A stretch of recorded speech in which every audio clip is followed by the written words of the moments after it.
Ce timbre d'usage courant a la particularité d'avoir été commandité, dessiné et imprimé aux États-Unis par l'administration américaine.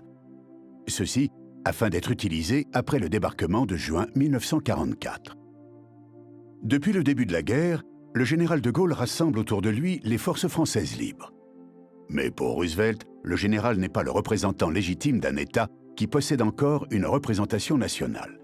De plus, Roosevelt est très méfiant à l'égard de ce militaire. Il se méfie du type de régime que celui-ci pourrait mettre en place à la Libération. En fait, Roosevelt n'aime pas de Gaulle, et de Gaulle le lui rend bien. Si bien que pour les États-Unis, le seul représentant reconnu est le gouvernement de Vichy. À défaut d'être idéal, il est légal.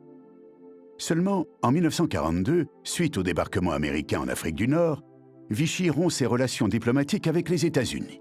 Désormais, pour Roosevelt, la France n'est plus un pays ami occupé, mais une nation alliée de l'ennemi.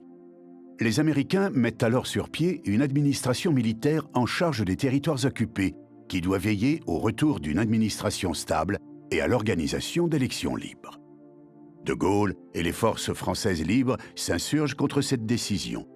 Une longue, difficile et complexe négociation diplomatique s'engage pour que soit reconnu officiel leur gouvernement provisoire.